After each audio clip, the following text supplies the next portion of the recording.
Let's make magic happen. This is the NBA preview episode, right? NBA preview episode. I want everybody to be clear. We have some real things to get across. I want to go down of both conferences. I'm going to go through my surprise team. I got a nice call-in that's going to be nice educational. And I got a little question in there to throw in here to see what his mind is at, to see what he's doing, to see if I could test him, But the first and foremost things we're going to go down is the major highlights of this year. Yeah. And of course, Boston Celtics, returning champs. They're returning champs. You got to give credit when they would do. They played ball last year. The system seemed to just work. We never seen a system where a 3-and-D for the most part work out to it working into a championship other than a Steph Curry team. And it worked. Their team was great defensively. Led from top to bottom. Their front court is amazing. Their backcourt is amazing defensively with Derek White and Drew Holiday. They returned both of those players. They returned pretty much everybody, which could be a little bit of a downfall too because they didn't really add anything. And they start the season without Kristaps Porzingis. As I get to my stands, you will see how that plays within mindset and stuff like that. I'm gonna try to teach you guys a few things of how I think about the game going forward. Maybe you guys are interested in doing some of the same. Maybe you guys like some of the same. We'll see as we go forward. And I want you guys to hold me accountable. As you're watching these videos, hop in. If you are watching, if you're binge watching and you see something that I said from a while ago, go hop in. Talk your shit. I don't got no problem about it. I don't got no problem about nobody correcting me. I'm here to learn too. I want to build a sports community where we're able to just talk educationally with high sports IQ and it not be a problem. And not be frowned upon. We made it very popular to do dumb things in this generation, or very popular to say dumb things or just say anything.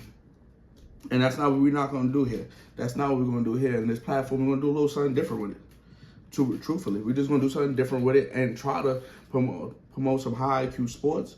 And it's better when you talk like that because you can hold everybody accountable what they say, and they can actually learn. Not everybody knows everything. We see the professionals. We see professional GMs. A high turnover of those jobs. We see professional coaches, high turnover of those jobs. Not everybody got everything figured out. So it's not like you got everything wrong, not everything you got everything right. It's all about perspective. And that's a word that we're going to use a lot in this podcast, perspective. But you guys definitely know it's all about perspective, how you're looking at the game, how you watch the game, what are you watching the game for, and whatnot. But let's continue going on with the headlines because I don't want to stop. I don't want people feeling like I forgot nobody. But as well, on the Eastern Conference, we have some retooled Knicks who was already impressive last year. And the Knicks found themselves adding some more players. Former Villanova star Mikal Bridges comes right over within the NYC into Manhattan. And he's supposed to be putting champion in the Knicks for the first time in a very long time. With also the trade of Karl-Anthony Towns, tri-state kid coming back to New York. The Knicks are a legit championship contender. I don't know whether I have them as the number 2 team in the NBA right now. I have them somewhere in between my 5 and 10. Truthfully, anywhere in between my 3 and 10. That's where I have them right now. But again, no ball has been in the air yet, nothing like that. So these are all predictions. But as we go forward, Anthony Edwards falls into a big year for himself. So after coming off the Olympics experience, now having some winning experience and knowing how to win, kind of learning how to win as a pro, he gets a revamped team with Julius Randle, more aggressive 4, and that may be able to space their team out. Dante DiVincenzo comes off the bench with a veteran presence coming off the bench, teaching Rob and company and Terrence Shannon Jr. They're 2 guards that they drafted to actually know how to approach the role off the bench, know how to come in and attack, watch the game, see what holds is there, because that's exactly what Jamal and Luell used to do, where they felt like, even if they felt like their talent was starting worthy, this is a better situation for me because I get to peep what's going on. I get to see how everybody's playing, who's playing last days ago, who showed up today, or whatnot, and I can see how exactly I can attack, or they can see what the team needs. Or, damn, I got to bring this. When I come in, I got to come in and bring this. Or we need a little bit more ball movement, and you come in and you got to move the ball. It's not all about scoring, but it just comes in and bringing exactly what the team needs.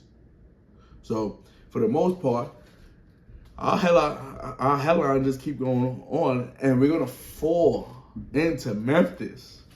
Ja's back. Another big highlight. Ja's back.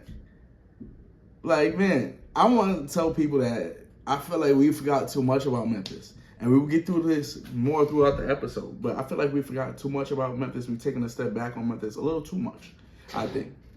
I think that we need to be careful.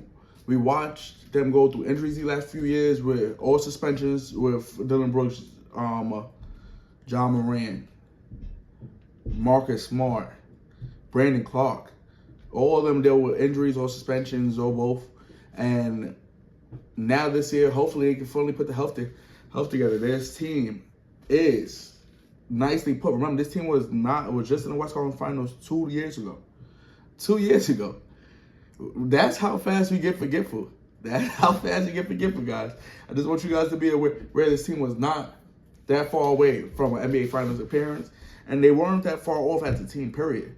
I felt like they add in Edie this year, who doesn't, as a rookie big man or whatever, you're not asked to do too much because you have a defensive player of the year candidate next to you in Jaron Jackson, who will also teach him some of the tips and tools of the league. John Morant is a grown player who is active on the defensive end. Maybe could teach him 1 or 2 things and take some of the load off of him because he's such an athletic defender. Marcus Smart, another DPOY defender. That's on there. Desmond Baines is a pretty good defender.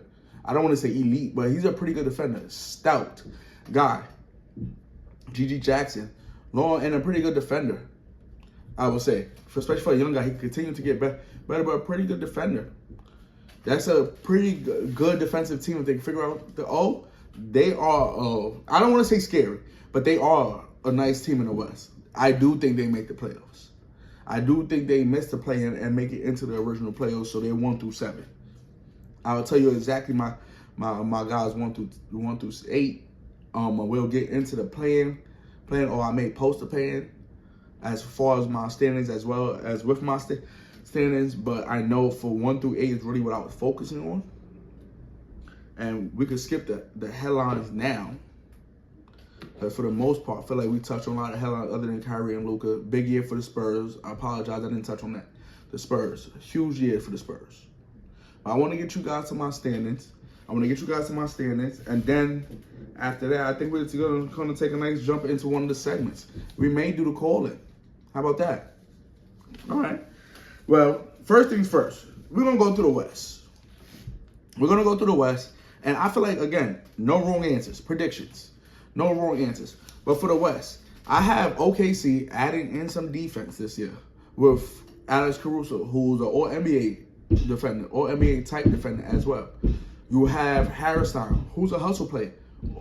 Not All-NBA defender, but a hustle player and necessary. Played huge for the Knicks in playoffs as they were down some big men. So that was a big grab for OKC. Jalen Williams, I expect to, the backup big, I expect to have a big role as well. Jalen Williams, the starting small forward, I expect him to take another step up defensively, who was already good defensively. Lou Dort and company is great defensively. Shea could pick up on his defense. I don't always love his defense, to be very honest. But he makes it up on the offensive side. But if he can pick up his defense, stay out of foul trouble, that's another stout defensive team. I had them at 1. I had them average at 2, and I flip-flopped with these two.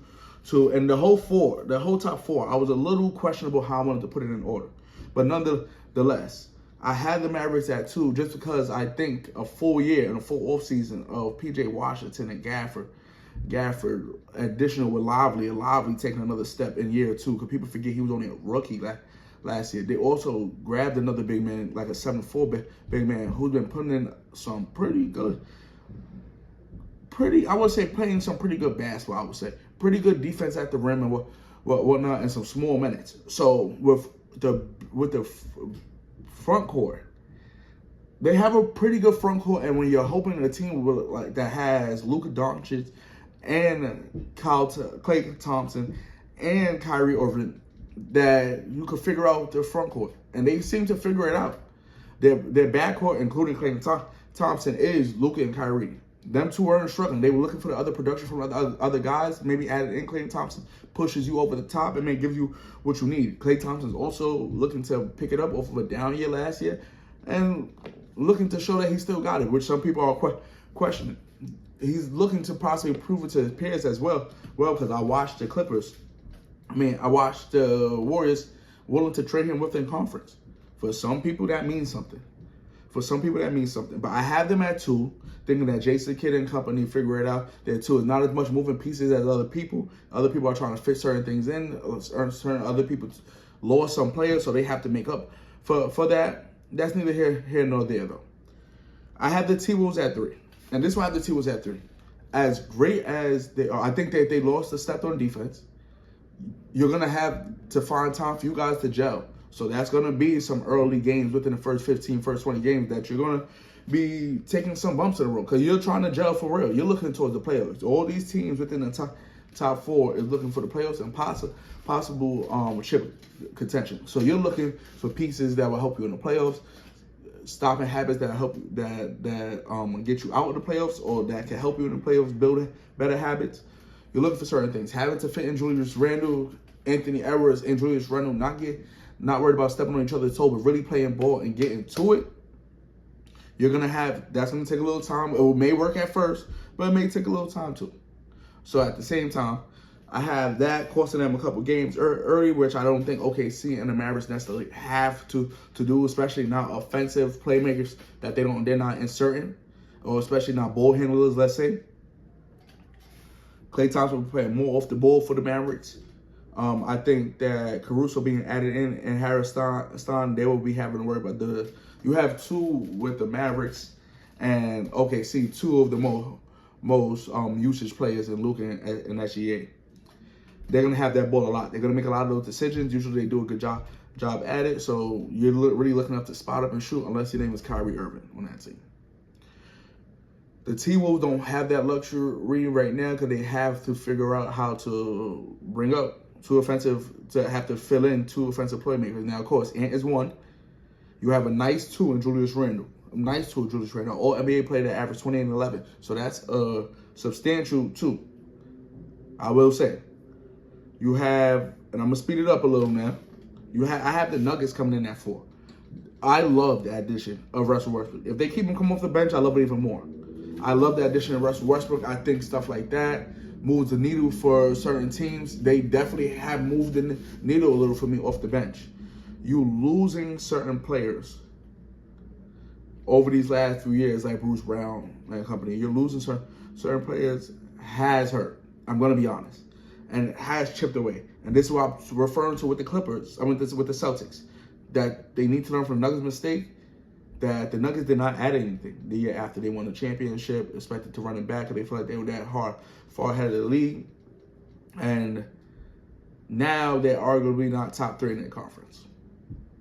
Not that they don't have a top 3 player in their conference or whatnot, because Jokic is him. But it's a lot more than that sometimes. And a lot of times it comes down to simple possessions or whatnot. It could be that simple. I have the Suns coming in 5.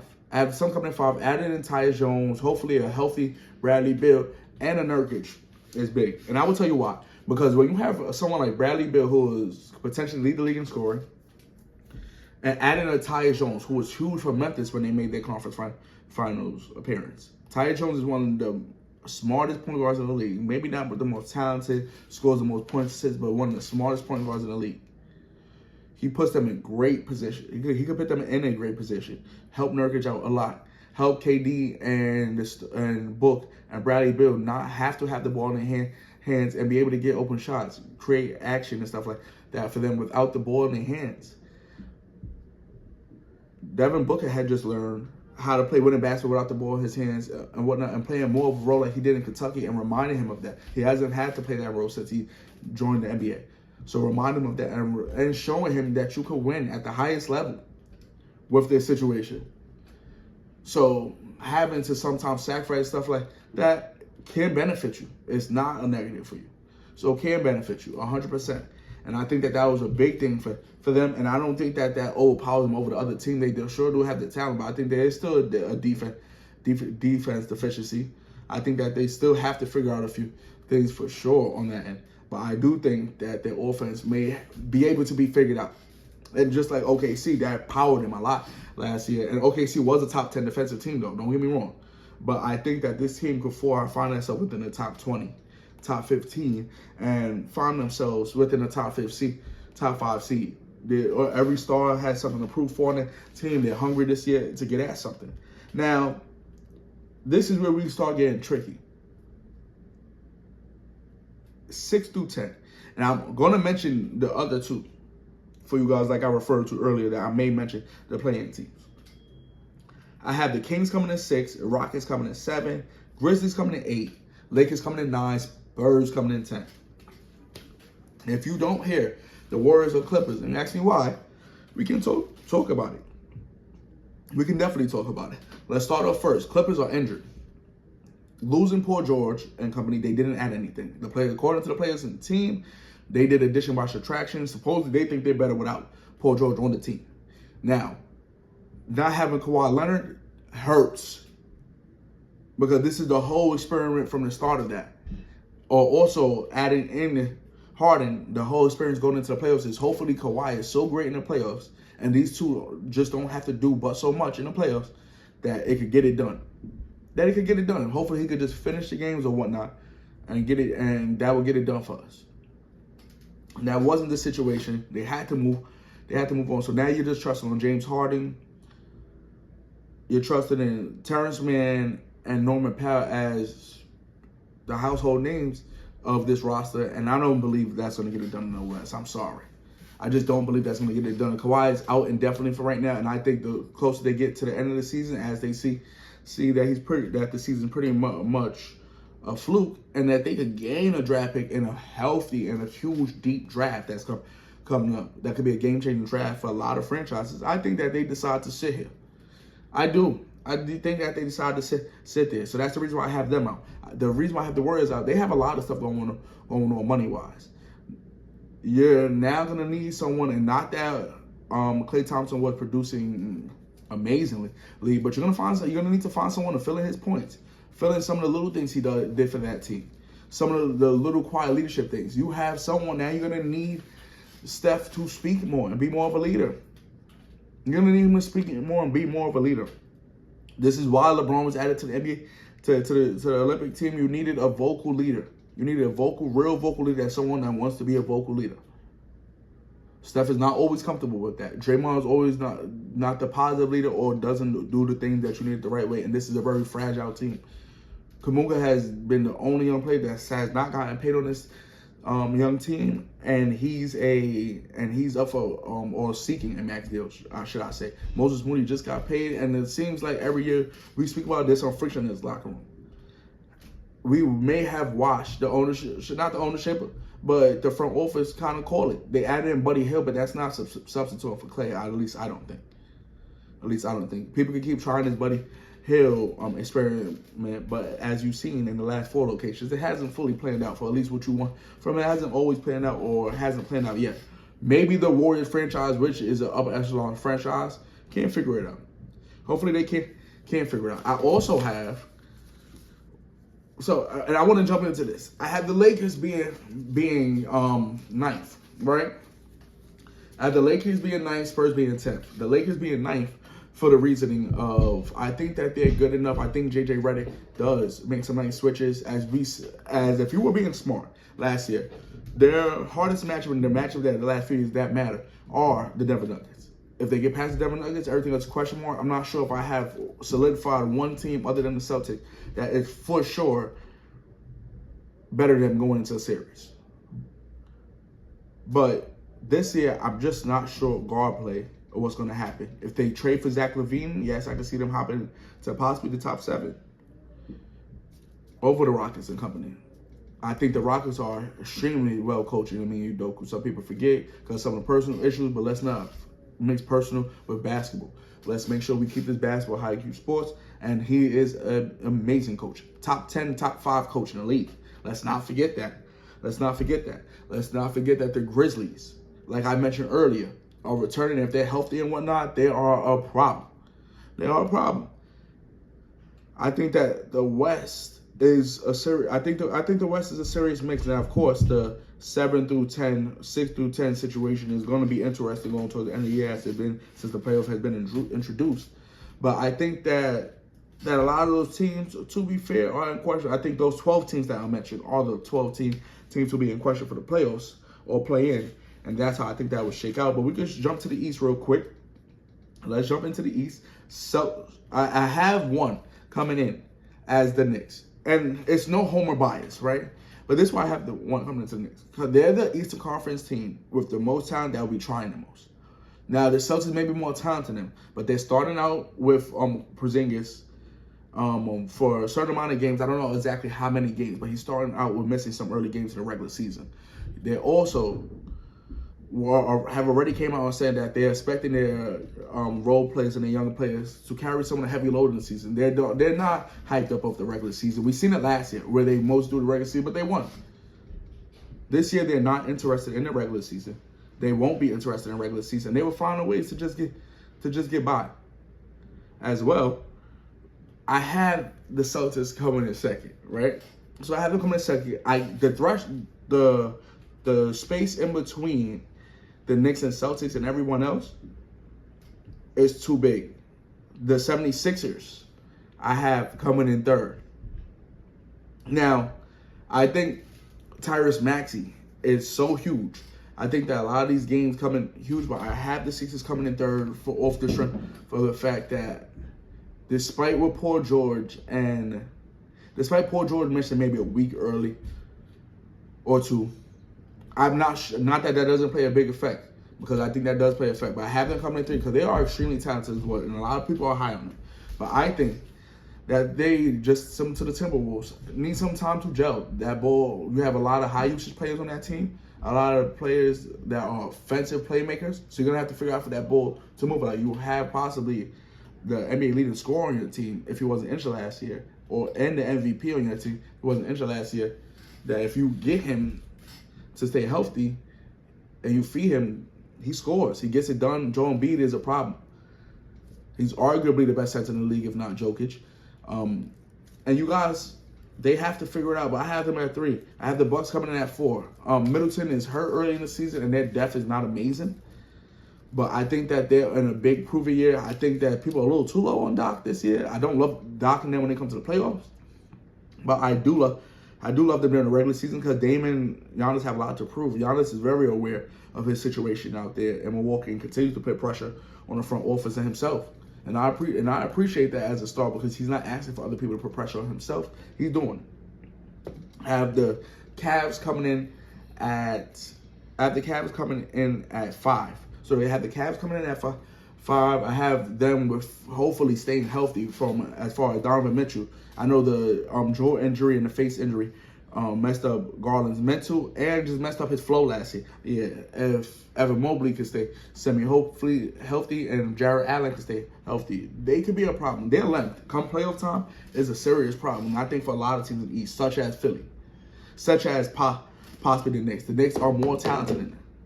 But the length of the Cavs, I think, could give a lot of teams problems. People may have heard that other years, but not having the contract of Donovan Mitchell sitting over the top of your head, whether who's happy or this, that, third, clears up a lot of energy in the room. They could just play ball and grow. I think that they could grow, and I like that for them. The Pacers are 4 and 6 for me. I see a lot of people hoping that they jump up early, but to me, I think that I don't find the defense just coming in. I just don't see it just coming in. You have to work on it. I'm not sure if they have the right personnel for the team to be an elite defensive team or just turn it on this year. I do think that they are a serious threat come playoff time, as much as they were last year. If you get in the East, all this is about matchups, just like in the West. Playoffs are all about matchups. I think the Magic and Heat finish out the 7 and 8 side. Don't know exactly where they fall in two. The Magic didn't add a lot, re-sign and double down on a lot of their players, so they're hoping that they grow.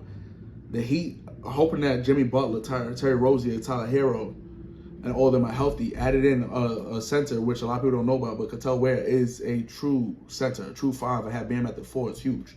Because that means they're back. That means their front court is something serious with Butler, Bam, and Ware. All going to backcourt. That's not a tough game. That's not an easy game to go in there saying, I play Miami, I'm coming out with a W. With that being said, we're about to take our first call in. I'm gonna give our call. I'm gonna give the call in the call right now. And I know that you guys are gonna be excited because I've been waiting for you guys to hear from this gentleman. I've been waiting for you guys to definitely hear me speak to this gentleman. Let's see what he got to say.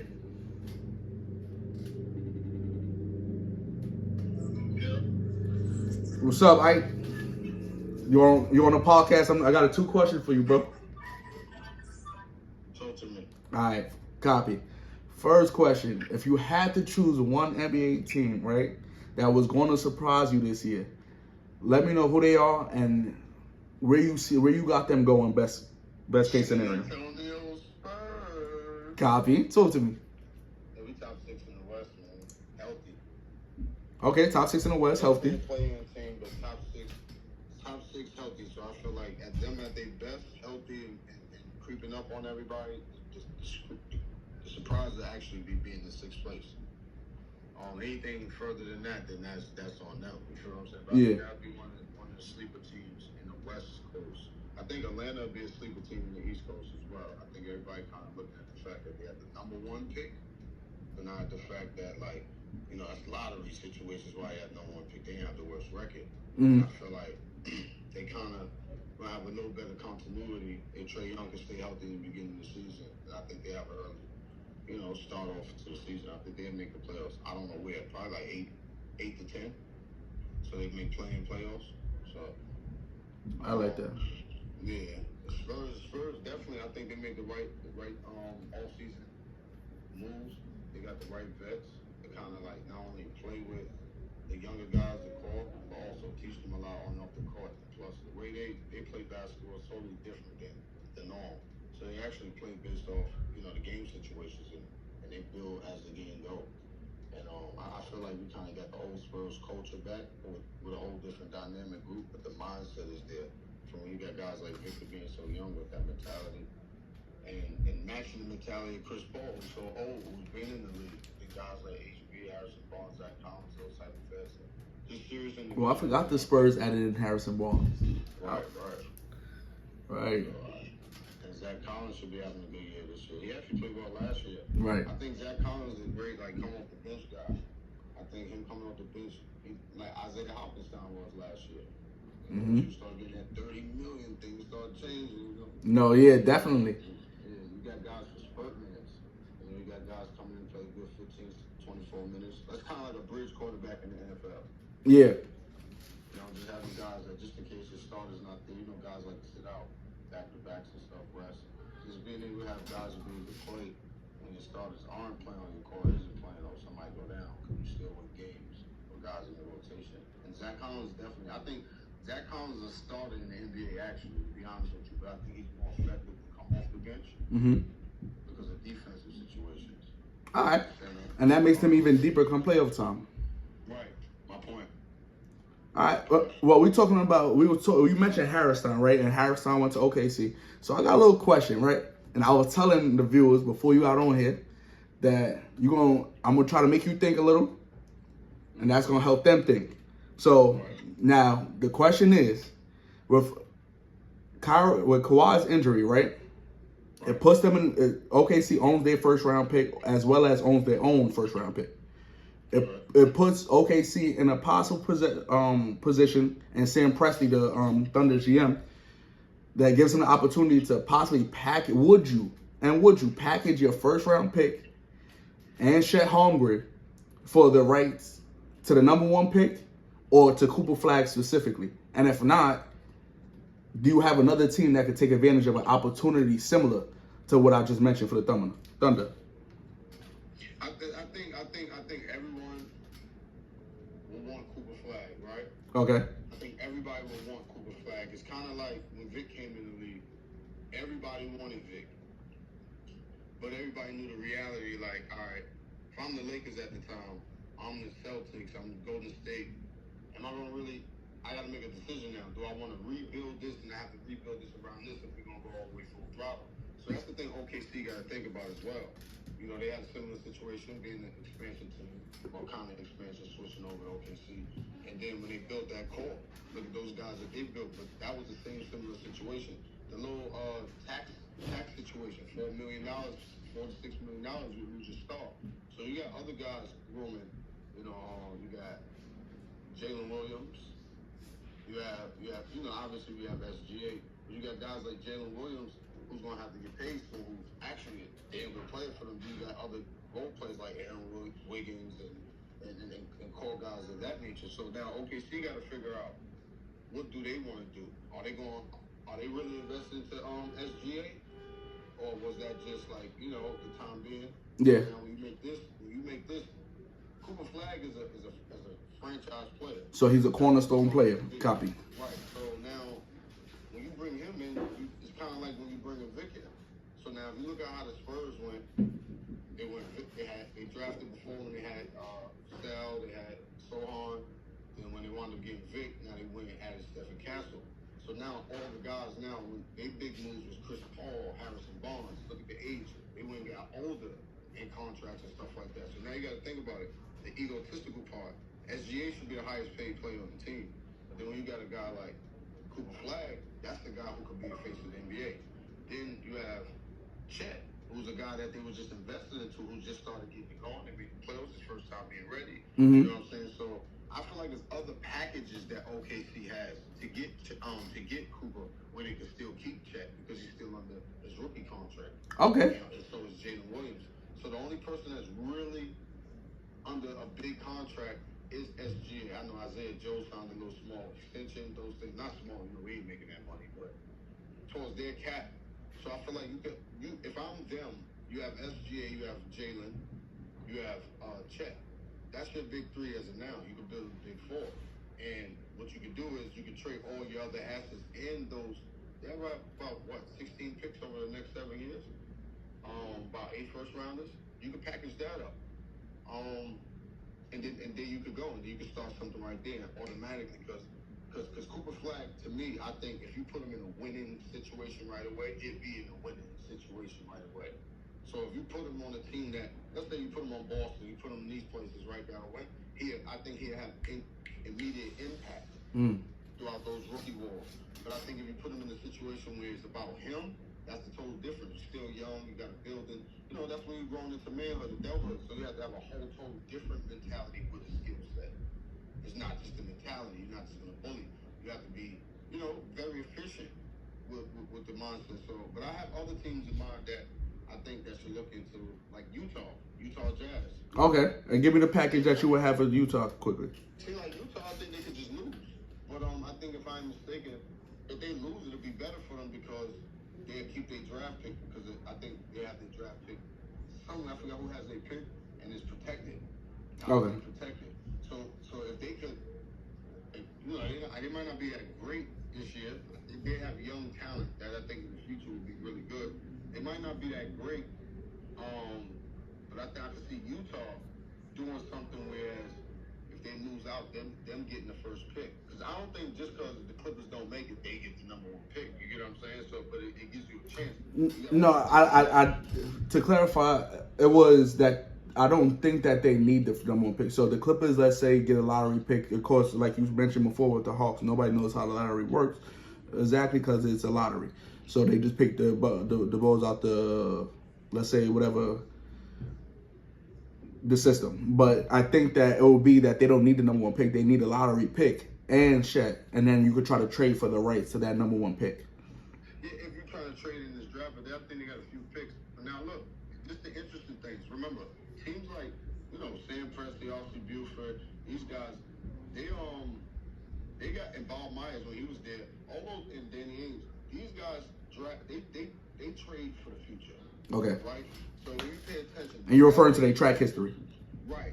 So and currently too, if you look at when Danny Ainge just got to Utah, look how many draft picks they got when he cleaned up house, those big contracts. True. He got rid of all of that, but people questioning certain things. Rudy in a great situation, Donovan in a great situation.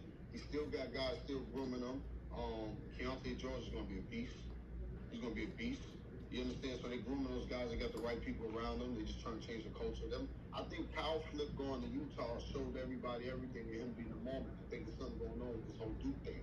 And Danny Ainge is willing to trade Lowry and Walker Kessler just so he can add up picks and value so that way he can rebuild the whole culture.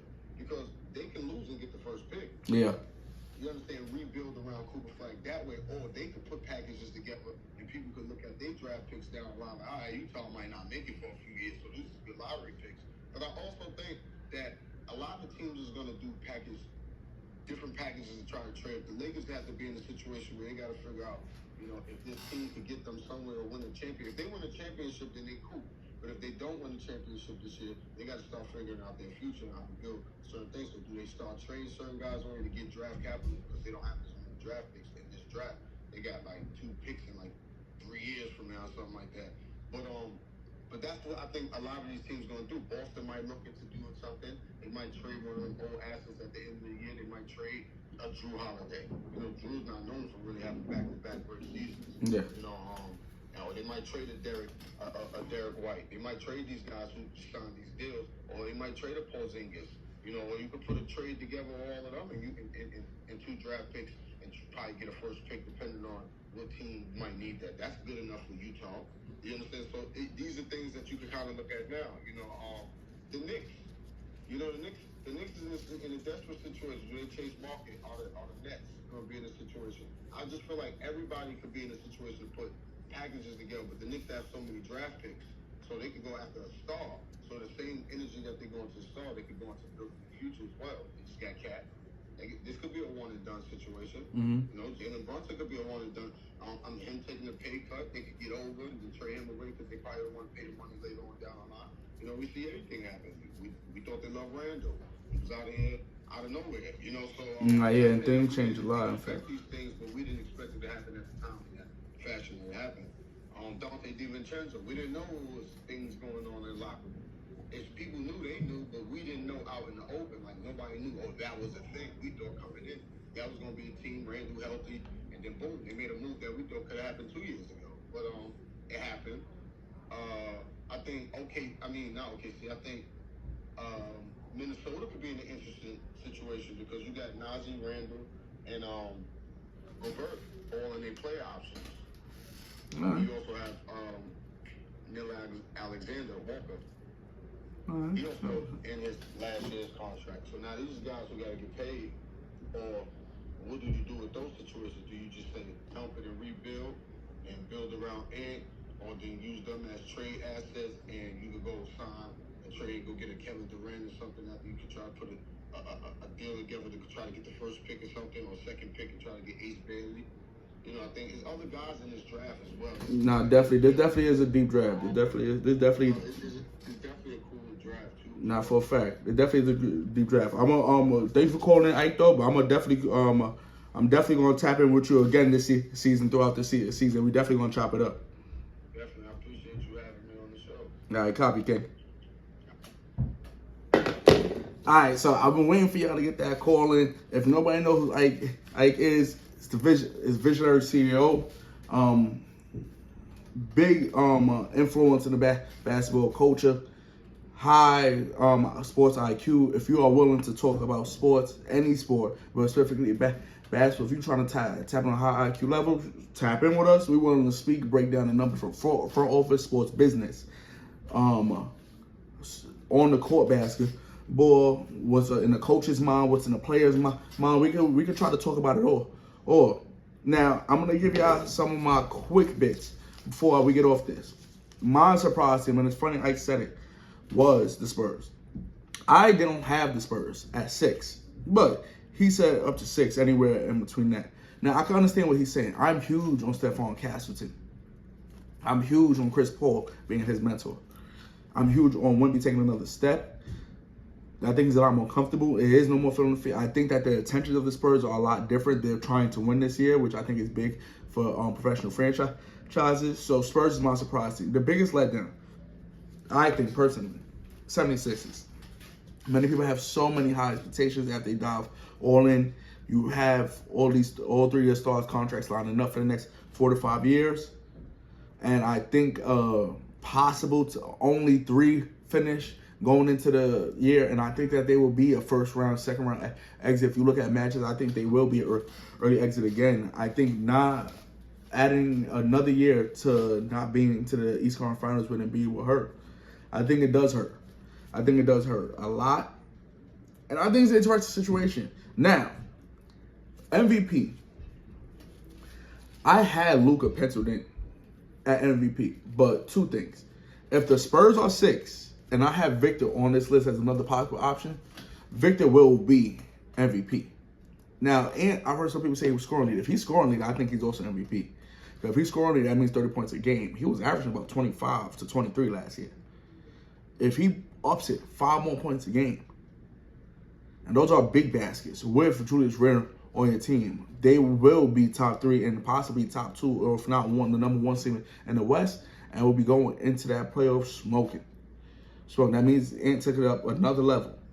Rookie of the Year, I have the rookie from the Bulls jumping in and then getting Rookie of the Year. The rookie from the Bulls is special. Can't fully remember his name right now, but speaking about him all off season. Can't remember his name. But rookie from the Bulls, first round rookie, kid is special. Not many people have seen him overseas. Not many people, have seen him during the summer league. Kid is special. Go tap into the tape. You guys will see him this week. We have NBA opening week. And the best record for the over-under that you guys should hop on is Memphis. And right now it's at 43.5. You can angle it or whatever way you want. One, I believe, on FanDuel by selecting 40, 35 or whatever. Some nice money because these guys do have a nice roster if they stay healthy, and will test many people on a lot of games. We'll be one of the more teams to cover a lot of games early that you guys are not fully expecting them to cover because of the media and what happened last year with the team losing a lot. Now, I want you guys to be fully ready for the NBA preseason, right? For the NBA season. I have another video dropping this week. Make sure you like and subscribe, comment. Support is free, right? But if you support me, don't tell me. Share the video, post the video, leave a comment, go tag someone, tell them to tap in. Tap in. Yes, sir. Let's get to it.